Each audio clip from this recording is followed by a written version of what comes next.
Hello, everyone.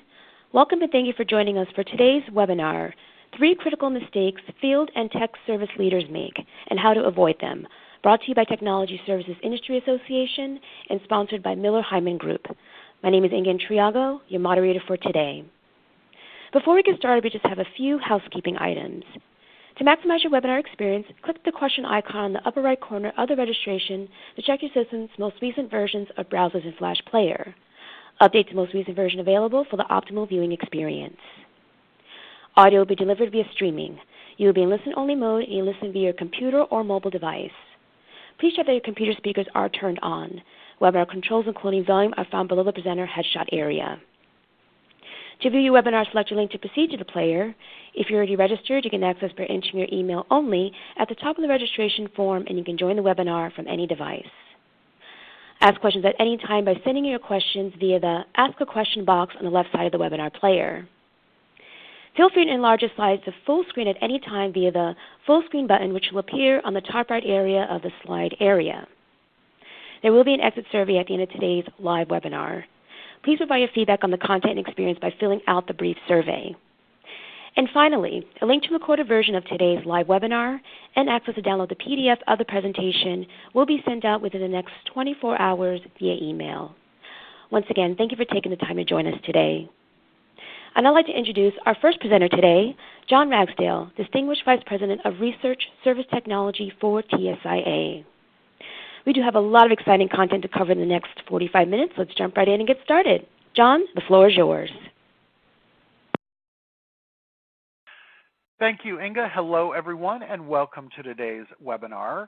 I think you picked a really good day to attend because we've got some really interesting content and 3 amazing speakers for you today. Obviously, the single greatest expense for any service organization are the employees. And especially in the era of millennials, there is a lot of conversation going on about employee engagement.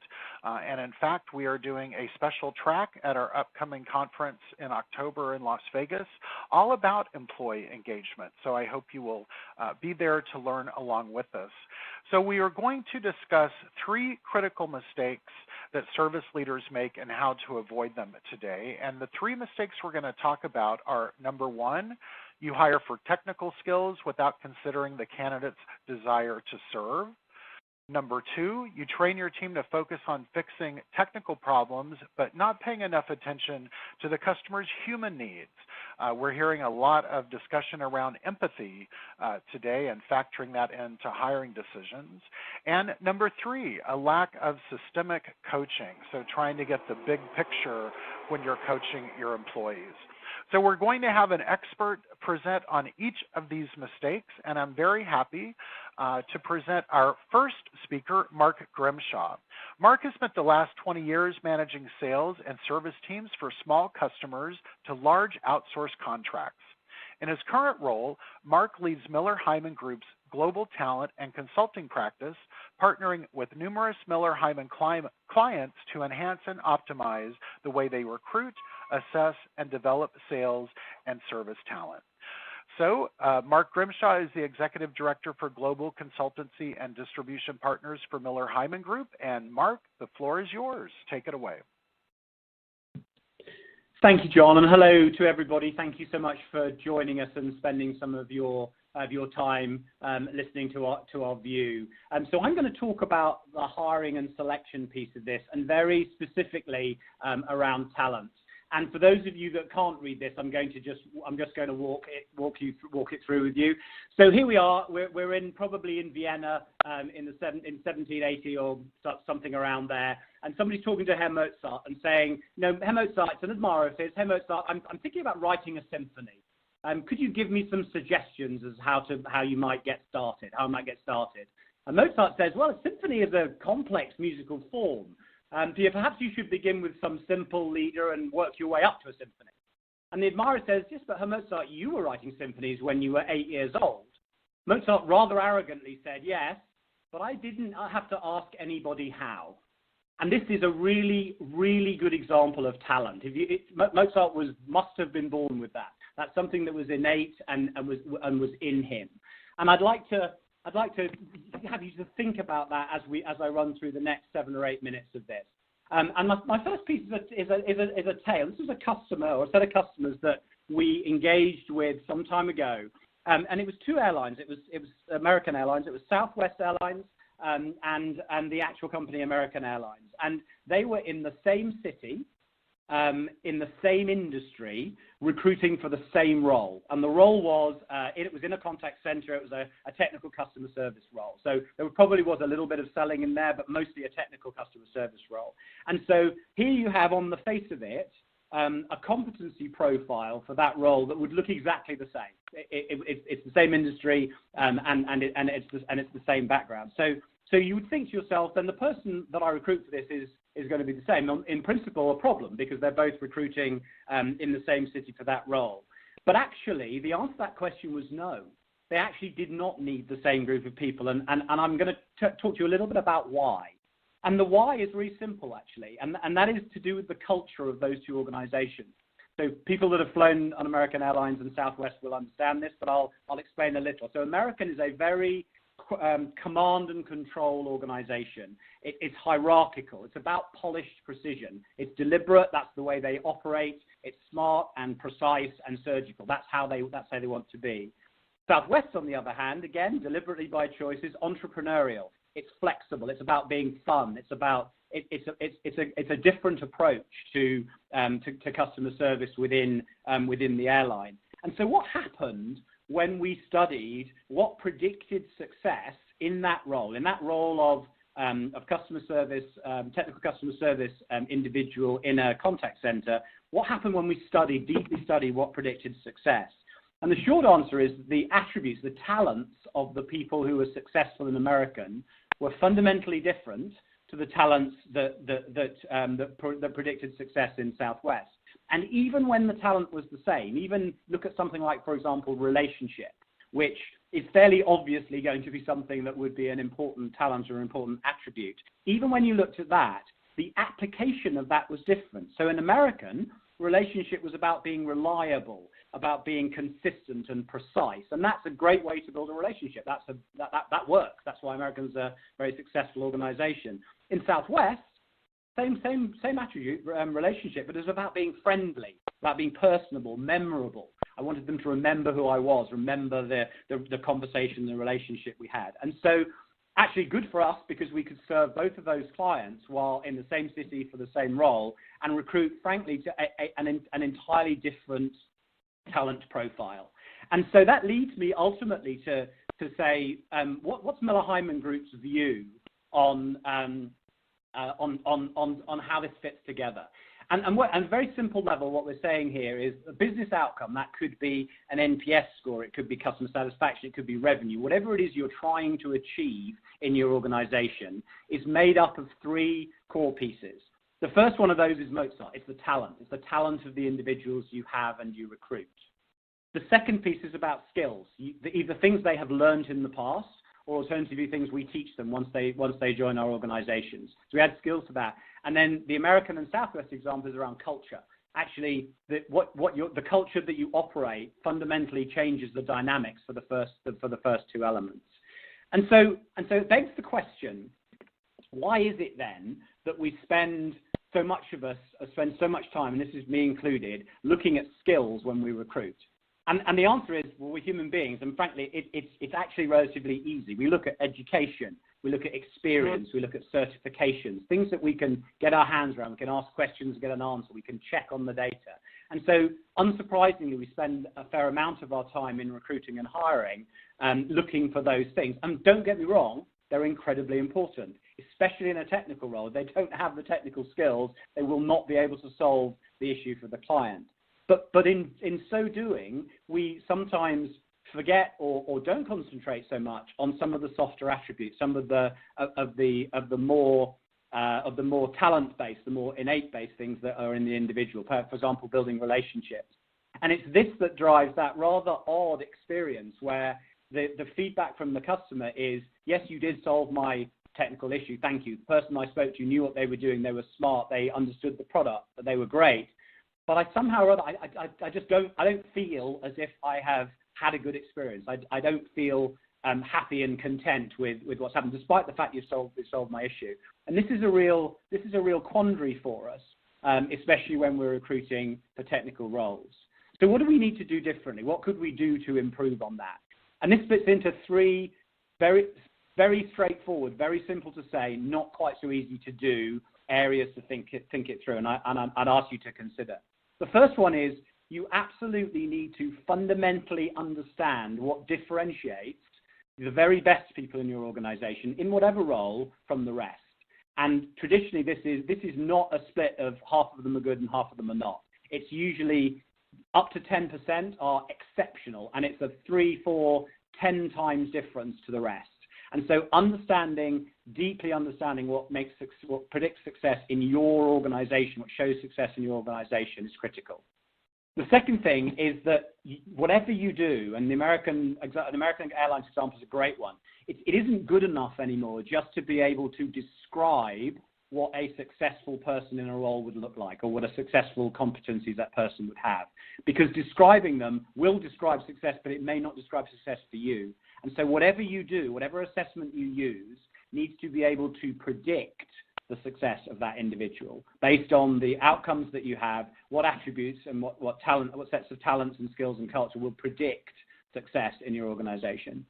And then the third piece is, once you understand what differentiates the best from the rest, and you can predict it, now you actually have to use that data. And you can use that data in two ways. You can use it to recruit and hire. It forms the backbone of sets of questions, behavioral questions, or assessment-based questions you might ask in a recruitment or a hiring situation. And of course, you have a lot of people in your organization too. So understanding those individuals and where they sit on that set of predictive attributes also lets you develop the people that you have in your organization. And so if you can start to think through how you do those three things, then you can either avoid the mistakes in the first place or rectify them once the person joins your organization. And so my penultimate thought for you is I'll leave you with another story, which is we were asked by an organization to go and look. It was a refuse organization, so they did refuse collection, garbage trucks. And the problem they were trying to solve was when people were ill, they were either ill because of health, or alternatively they were ill because of an accident at work or something had happened. There was a great deal of variability for how long it took them to come back to work.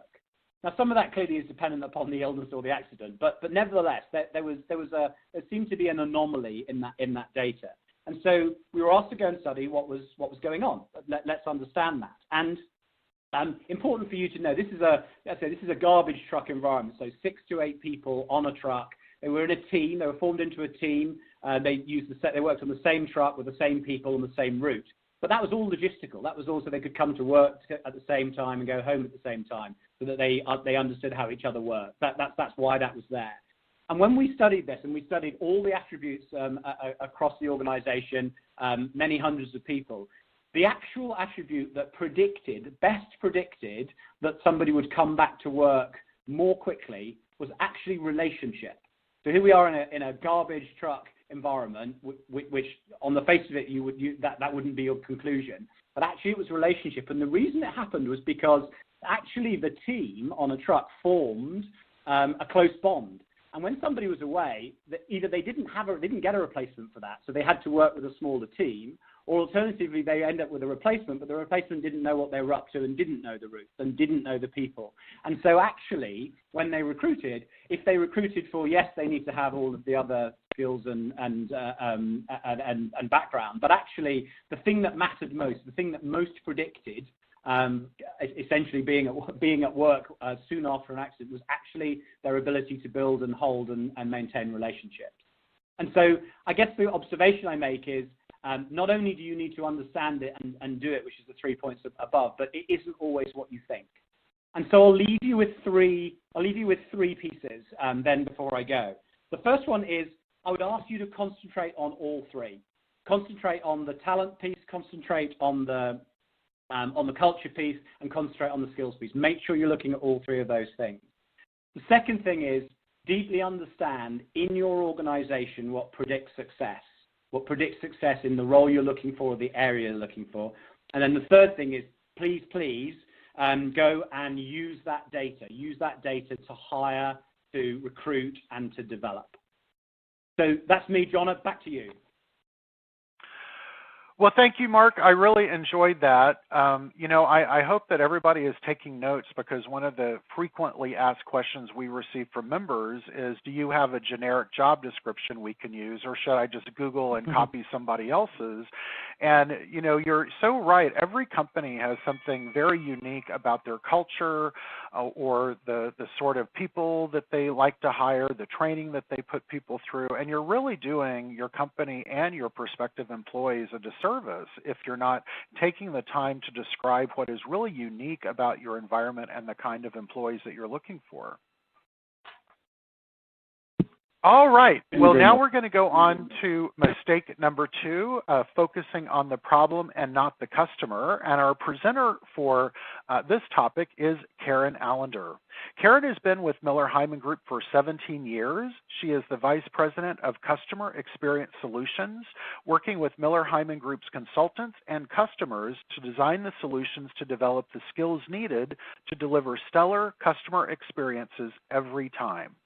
Karen is also a member of TSIA's Partner Advisory Board and one of the nicest people you will ever meet. So, Karen, the floor is yours. Well, thank you for that. I appreciate it, John. And Mark, thank you for those insights on hiring. So if we think about what Mark just said around the need to not just hire for technical skills, but be looking for those people who really have a propensity or care to serve, then the next problem we start to see is that there are organizations that put an overemphasis on the technical side of the interaction with the customer instead of the personal side as it relates to how they train and develop those people. So we often ask if we think about it, we ask our technicians to fix the problem, get out there, get it done, get back, manage your call time, get off those calls. And we can be focusing on the wrong behaviors here. So we know that field techs and tech support engineers really pride themselves on the technical know-how and their ability to troubleshoot and fix problems. And many think that the more stealth they are, the better they're doing. We actually have a term for this. We call them ninja engineers, right? And then a ninja engineer is someone who comes into your business, fixes the problem, you never even know they're there. They may feel as though they've done the best thing that they could, right? The problem's been resolved and they didn't have to bother anyone, and they can move on to the next customer.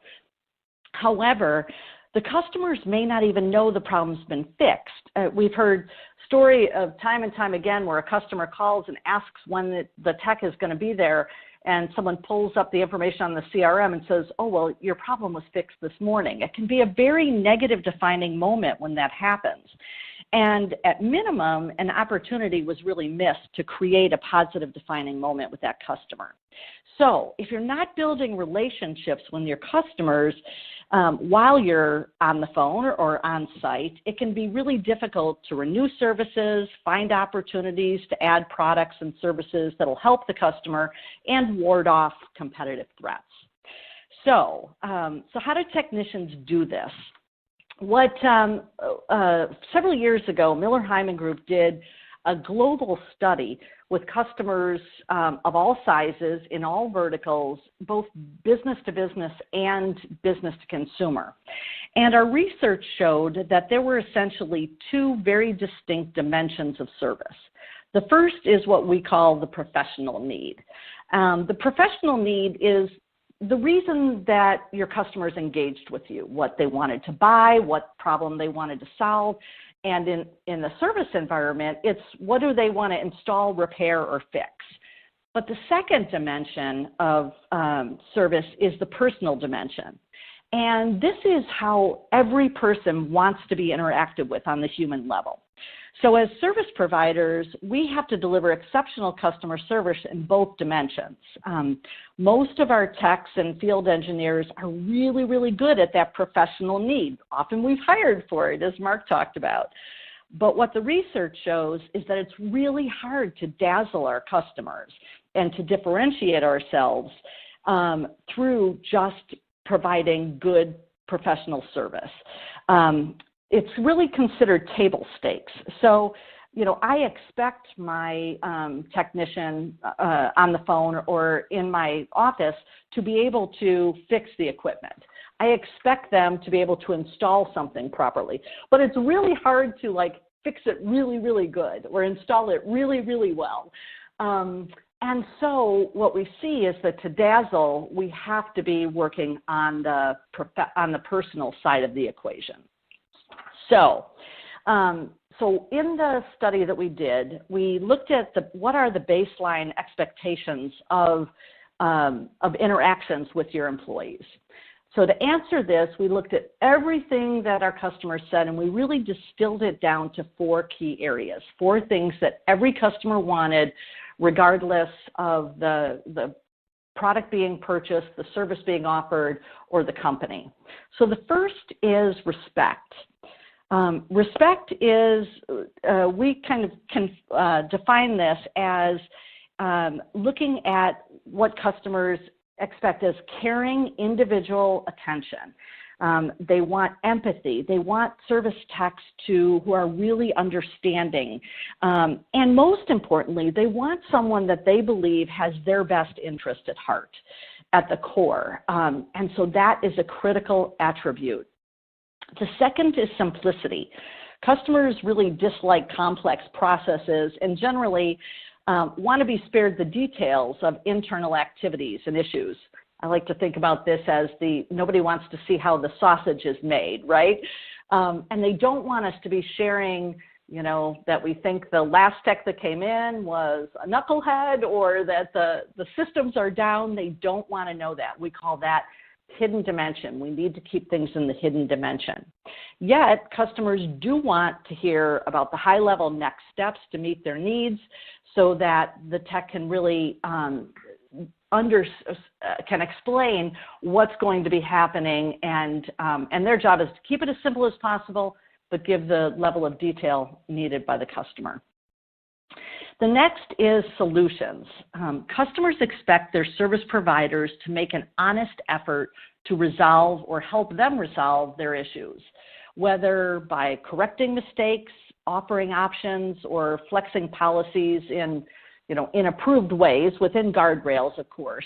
But they want to see their service providers with a real willingness to go above and beyond.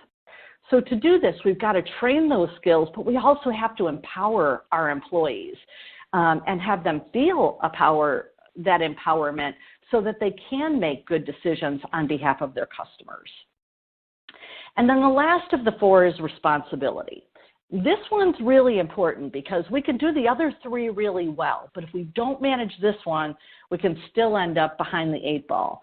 So responsibility is basically doing what we say we're going to do and doing it in a timely manner and to meet and exceed the customer's expectations. So responsibility really can be summed up as under-promising and over-delivering.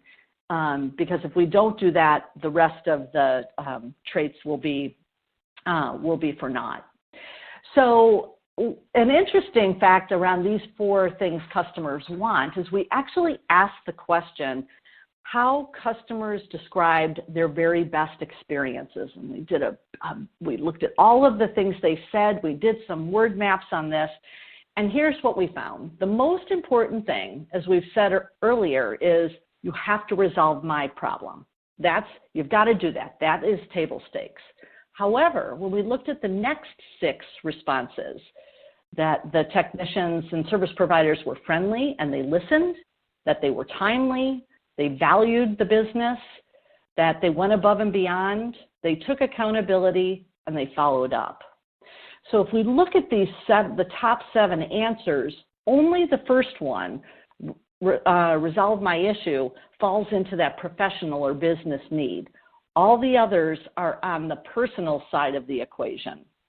So an interesting thing is in every country we surveyed, respondents told us that being heard and respected is more important than having their issue resolved. They would actually be happier with a 2-call resolution if they felt really cared for. So we've got to be making sure, as we're working with our techs to train and develop them, that we're building these soft skills. We're coaching and they're upskilling them to build the relationships to make sure that they can deliver on this. And then the last part about the moving between the two dimensions of service is that when we asked customers of all the parts of the service interaction, which were the most important to you, what we found was they were not all equal. The customers really want our service provider to enter on the personal side. And for this, we've got to really greet the customer in a genuine and authentic way. We've got to build rapport before we're getting to the business. It's also real critical how we close out that service interaction. So how they debrief what was done, what the next steps will be, and that they show really high appreciation for the customer's partnership in their business. So these are really critical steps. So we want to enter on the human, we want to move back and forth between the human and professional, business and professional, and then we want to exit on that personal level. So in kind of wrapping this up, why is all of this so important? You know, I've spoken about defining moments, and we define a defining moment as any moment in time when a customer can judge how well we've met their expectations. They're neutral, negative, or positive. Most companies spend their time trying to avoid negative defining moments, and of course we want to do that, but they're going to happen. The biggest threat to your company is really in neutral defining moments, because customers are not loyal if we're only delivering neutral defining moments. We have to be delivering positive defining moments if we want to build loyalty. And of course, loyalty will deliver to your organization what we call the 4 R's, right? Greater revenue, more referrals, a better reputation, and that, of course, will lead to repeat business. So we encourage you, hire the right people, as Mark said, with those right attributes, and then help really focus and train and hold people accountable to the personal side of that dimension. So that, John, is our point of view on mistake number 2, and with that, I'll turn it back to you. Thank you, Karen. We are hearing from so many members that they are starting to do a lot of survey work around empathy, and I completely agree with you. I think we all know people who just don't have empathy in their DNA, and it's something that we need to be screening for, because it's a little unfair to expect employees who were 100% hired for technical skills and start dinging them because they don't have another set of skills. So great information. So we are up to our third speaker today. Our third topic is lack of systemic coaching, and our presenter is Celeste Lunsford. Celeste has consulted with sales and service organizations for more than 20 years, helping them acquire, grow, and retain client relationships. As Managing Director of CSO Insights, Celeste helps guide Miller Heiman Group's research focus areas and define their market deliverables. Earlier this year, CSO Insights completed a research study on customer experience, and Celeste will be sharing some of that data from the study with us today. So Celeste, thank you for joining us, and take it away. Thanks, John. So the third mistake we talk about is coaching, because even if you hire using the methods that Mark described and you tell people to execute exactly what Karen did, they're not going to be able to without coaching. And so at CSO Insights, one of the things that we do when we go out and we do a study is we get 2 kinds of information. One is about what organizations are doing, and the other is their operational metrics, so we can compare the 2 and get a better sense of what's working and what's not. And what's interesting when it comes to coaching is I think most people there's probably not anybody who would say it's not a good idea, of course. But the problem when you talk to service leaders is that we don't have enough time to coach. Our span of control is too big and we don't have enough time. Obviously, we understand the inherent value of it. It's just a time issue. But what we found in digging through the data is it's not so much a time issue as much as it's a process issue.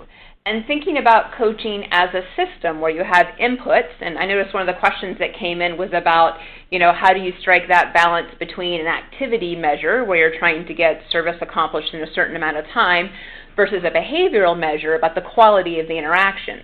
And so when you're thinking about coaching, it's how do I take that balance of leading and lagging indicators? How do I have a process or a cadence, a set of conversations, and then how am I tracking that? And so the problem that we see is not as much as it's time, which I'll get back to, but it's a lack of formality. So when we were doing the study and reaching out to service leaders, we asked them to tell us how coaching occurred. And you see there's variations in terms of formality. At a random level, which by the way was the #1 choice at 41%, random means we leave it up to managers. Part of their job description, obviously we support it, but the way and the method they choose to conduct it is up to each individual. Informal meant, as part of onboarding, when someone assumes a management role, we give them some sort of coaching course, we might provide them a tool, but there's not really a process that we follow up on that, we're not reinforcing it, we don't consistently use that. But at least it's not completely left up to nature. Third is formal, which is, okay, we teach a coaching process, we teach coaching skills, we create coaching tools, and we do follow up and have people use it. But it's not really connected in with the rest of our enablement support system. And that brings you to dynamic, which is, yes, we have all those things, but it's very tightly integrated with training. It's tightly integrated to the things that Karen talked about. It's integrated to the hiring profiles that Mark talked about. And as we get more and more information from our customers, we're going back and tweaking our coaching process to make sure it's the most effective. And you'll see that was the smallest proportion, that 9% of our respondents. So as you work your way around the circle, over half were in that random informal space. Now, what's interesting about that is when we went back and looked at those organizations in a second way, and we say, okay, so if that's where people are at with coaching, how's that working for you, basically, right? And we looked at the fringes. We looked at the organizations who are at that random level, the 41% leaving it up to managers, and the dynamic level, that 9% who were tweaking it, had a formal process, had tools. And as you wouldn't be surprised, those in that dynamic level were much more likely to say that the way that they were measuring customer satisfaction, be it NPS or another measure, they were improving. They were seeing their customer satisfaction results continue to grow. Those at that more random level said that they were continuing to see it very stagnant or declining. And it's stepwise. So the ones in the middle graduated right on up. So there was a very strong correlation between the two things that say the more formal matters. The more formal is actually better. The second thing we poked into is the things that Karen just talked about. What exactly should you be coaching to? And what's interesting is what most organizations are good at is collecting those indicators. So we asked people how they measured the performance of their teams, the performance of individuals. And the top choices were something that was very lagging. So was the customer happy in the end? What was the satisfaction score? Then the next few answers were things that were much more activity related. So how long did it take to resolution? How many touch points? How long was a ticket open? Those sorts of things. Not as much focus on the behavioral side that Karen mentioned. And the reason why is that those can be much harder to measure, a little bit more subjective, and harder to see. And I think a lot of organizations would view that as more informal. So they would say, hey, if I need a formal coaching process, I need these formal, hard, very tangible, concrete metrics. But actually, again, going back to our two extremes, if you look at the graph on the left, those who had that extremely formal, built-out, dynamic coaching process were twice as likely to be using behaviors as an input into coaching. So it doesn't mean that it's informal, that it's loose, or that it's wildly subjective when you're coaching behaviors. It just means you need to collect that data and calibrate on it a little bit differently. So in a field service context, some of that, of course, includes ride-alongs, but some of it includes simulation-type activities, or really, from a coaching conversation, having this forensic interview when someone gets back to have them help themselves deconstruct the experience from the customer's point of view. And if you have the manager listening for the right things, you can still divine back to the behaviors. So we thought it was interesting because, the more AI gets into our business, the more that we were taking structured and unstructured data and smashing it together, we're going to have a lot more ability to continue to track that.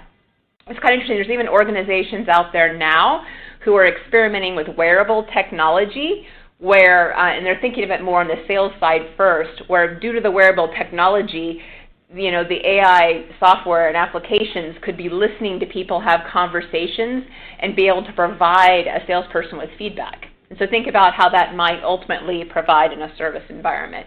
But I thought it was important to tie back to what Karen said, because behaviors are important, but unless you're pulling them through on the coaching side, then you're having too much of your conversations just on the lagging.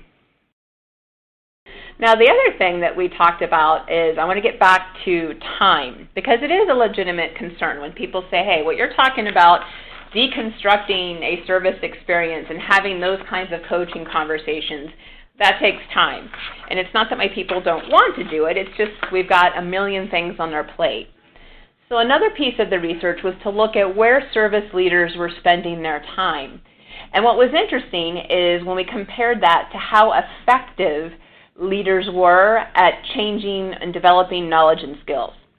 So basically, there were three options for answers. So the left-hand bar is organizations who said, you know what, when it comes to being able to develop our people, to provide them with new knowledge, to help them live to potential, we're not very good at that. That whole ability or competency in our organization needs major design, major improvement. The middle column says we're okay at that. We're meeting our expectations. It's not necessarily an organizational strength, but we're not terrible. And the right-hand column is, yeah, we exceed expectations. We're really good at taking someone and developing them. What was interesting is we went back and cut the data by those columns on where people were spending their time. And they pretty much all had the same span of control.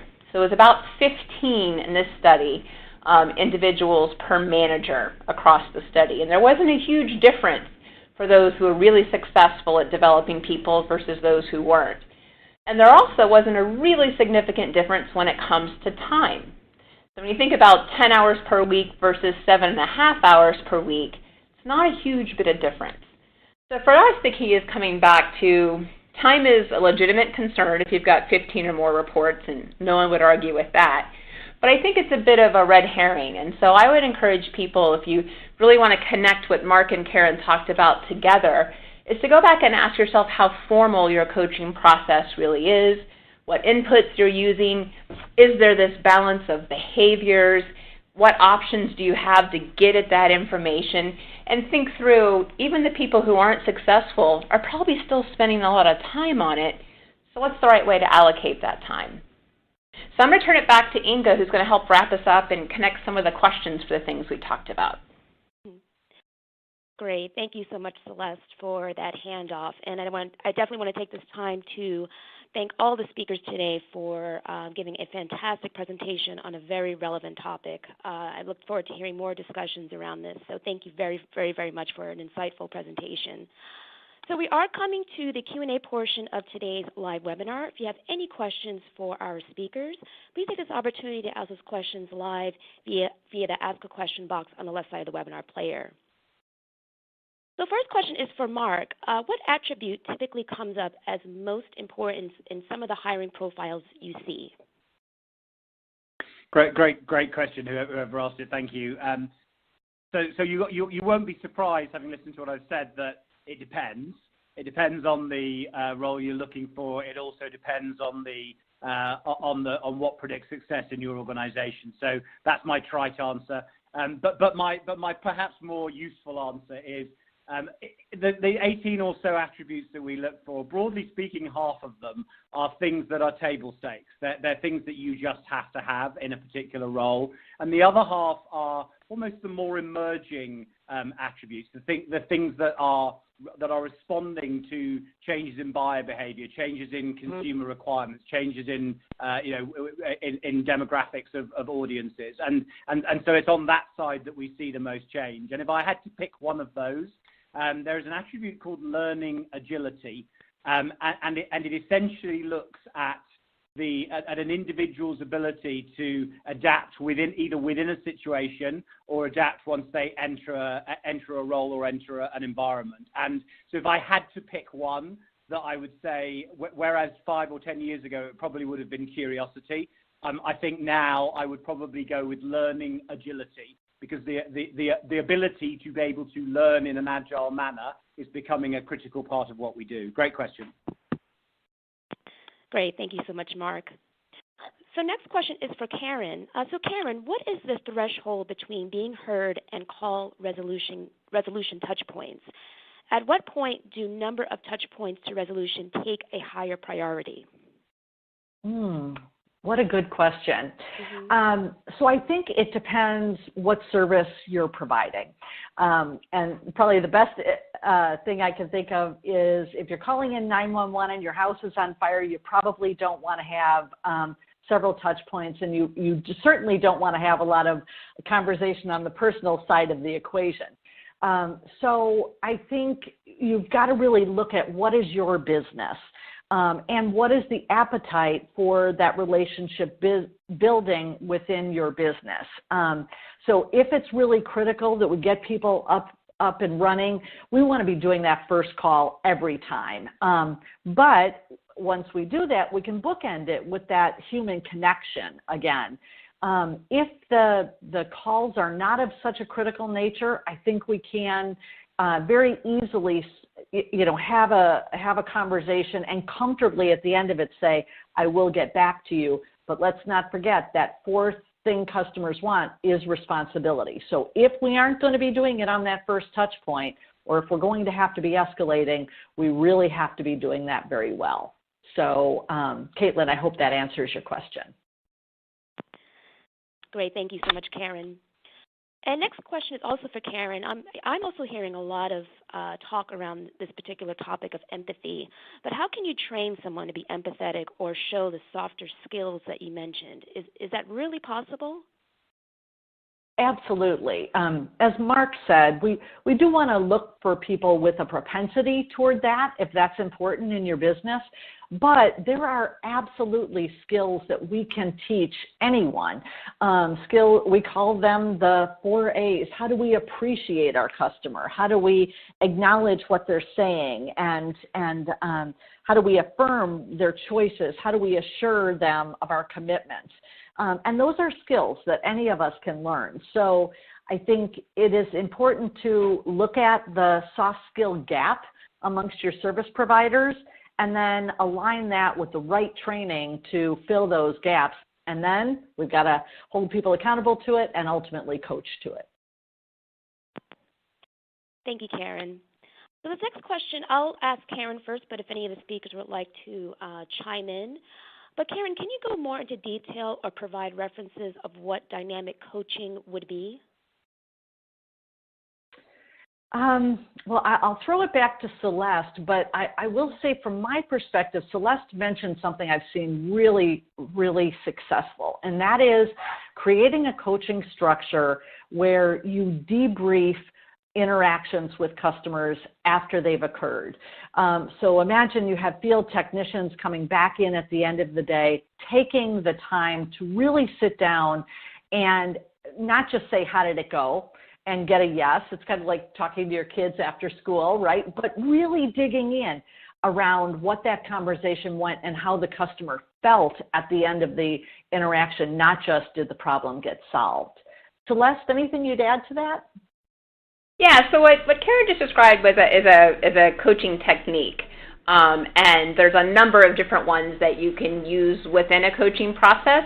What would make the coaching dynamic is that, first of all, you have a coaching process where you're doing something like that and everybody's doing it the same way. So you're training people in coaching skills, you're using a standard coaching process, a standard cadence of coaching, everybody's using the same coaching tools. There's a way to coach at the organization. That's formal. What gears it up to the dynamic level is it's actually tied into the business strategies of the company, and as the company is shifting, so is the way that you coach. So for example, there's a new product rolling out. So product puts a whole bunch of new content into the service people's hands. Well then how is coaching training going to change to accommodate that? Or, we've gotten a lot of voice of customer, a lot of customer either positive or negative feedback about a certain kind of experience. Well, how does that feed back into the coaching process to change what people are focusing on, or maybe the behaviors that they're trying to see? So I have a system in place and it's formal and everybody uses it. That gives me the permission to come back and tweak it as our strategies change, as our environment changes, as we get smarter about what customers want. So it's using techniques like what Karen mentioned in that systemic way. Thank you so much, Celeste. And just before we wrap up for today, but Celeste, you might have already covered this, but if we wanted to start formalizing our coaching process, what is the first step we should take? Great question. So I think when you start to roll out a formal coaching process, as a manager, my gut is to resist that because I'm already too busy. I've got too many things to do, and that sounds like forms to fill out. So part of it is going and what Mark mentioned. You go back and you look at what your best are doing. So who are people who are naturally good at this, and what kind of process are they using? So you start to chip away at it and say, this is what good coaching looks like. So we're going to start to codify that process so everybody does it the same. Wow, to achieve that process, we're all going to have to really focus on our skills and having those conversations. Now we're going to roll out some training around the skills. But you start to build it off of, this is what we're doing well, and this is what when we see this work, this is being successful, and help people think of it as an approach. Because even though you're looking at it, rightfully so, as a way to formalize something, as a manager, I'm going to resist that because it's going to feel like more work. So I think a lot of it is the way that you approach a project like that to make it feel like a help. Great. Thank you so much, Celeste. So we are coming to the conclusion of today's live webinar, but before we close out, I want to hand it back to Karen for any last thoughts that she would like to leave with the attendees. Thank you, Inga. Well, I would just like to thank everyone for your time. As I said earlier, I think life is too short to learn from our own mistakes when we can learn from others. So I'd just like to close with this quote from Bear Bryant.